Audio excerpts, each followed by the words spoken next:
Predtým, ako sa naplno ponoríš do povinností dnešného dňa, zastav sa na chvíľu v prítomnosti Boha.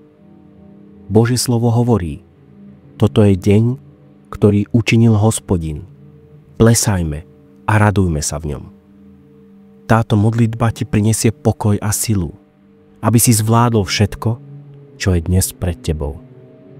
Žalm 46 hovorí: Boh je naše útočište a sila, vždy pripravená pomoc v súžení. Mnohí z nás si dnes prechádzajú skúškami. A aj písmo hovorí: skúška, ktorá na vás doľahla, je len ľudská. Boh je však verný. On nedopustí, aby ste boli skúšaní nad svoje sily, ale so skúškou dá aj východisko, aby ste ju vládali zniesť. Buď teda posilnený Božím slovom a touto modlitbou. Príjmi to do svojho srdca a nech sa Boh oslávi cez tvoj život. Poďme sa spoločne modliť. Bože, prichádzam dnes pred tvoj trón s pokorou.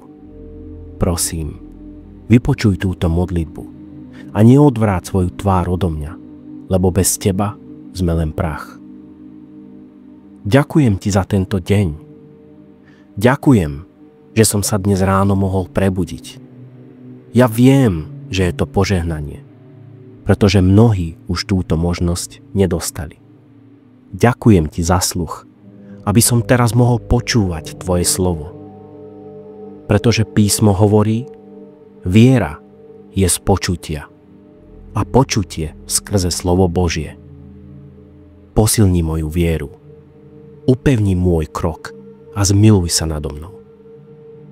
Ďakujem ti za vzduch, ktorý dýcham, za strechu nad hlavou, za posteľ, ktorú mám.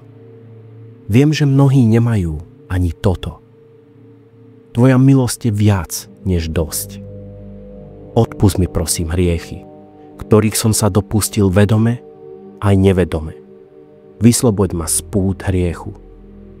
Hospodin, môj Bože, prosím, naplň ma pokojom, ktorý prevyšuje každý rozum. Pokojom, ktorý môžeš dať len ty. Naplň moju myseľ a moje srdce pravdou, lebo len tvoja pravda ma môže vyslobodiť. Tvoje slovo hovorí: tí, čo dúfajú v Pána, dostávajú novú silu, získavajú krídla ako orly. Utekať budú a neustanú. Budú putovať a neomdlejú. Pane, ja dúfam v teba. Prehlasujem dnes: všetko vládzem v Kristovi, ktorý ma posilňuje. A tvoje slovo hovorí: pokoj vám zanechávam, svoj pokoj vám dávam. Nie tak, ako dáva svet, vám dávam. Nech sa vám srdce neznepokojuje a nestrachuje. Prijímam tento pokoj dnes a vyznávam, že ty si môj Pán a Spasiteľ v mene Ježiša Krista. Hospodin, veď moje kroky, aby som kráčal v tvojej vôli. Tvoje slovo hovorí: tvoje uši budú počuť slovo za tebou. Toto je cesta. Choďte po nej, či už pôjdete napravo alebo naľavo. Nech každá moja myšlienka, každé slovo a každé rozhodnutie dnes reprezentuje teba. Prehlasujem tvoje zasľúbenie. Pán ti dá neprestajný spočinok. Nasýti tvoju dušu. Posilní tvoje kosti. Budeš ako polievaná záhrada, ako prameň, ktorého vody nesklamú. Pane, nech sa deje tvoja vôľa dnes i na veky. Bože, pred tvoj trón prinášam aj svoju rodinu, priateľov, kolegov a všetkých blízkych. Prosím, ochraňuj ich. Nech sa ich dotýka tvoja mocná ruka.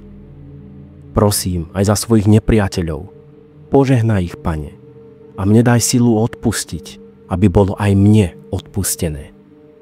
Uč ma milovať tých, ktorí mi ubližujú, tak ako nás učí tvoje slovo. Pane, ty si dobrý Boh a tvoj pokoj naplňa moje srdce. Vyznávam, že tento deň bude požehnaný lebo Ty si so mnou. Ako hovorí Tvoje slovo, a hľa, ja som s vami po všetky dni, až do skončenia sveta. Drahý priateľ, nech teda tvoj deň začne v pokoji a sile, ktoré dáva len Boh v mene Ježiša Krista.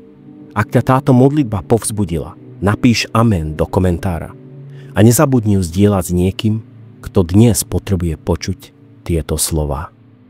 Boh vám žehnaj v mene nášho Pána Ježiša Krista. Amen.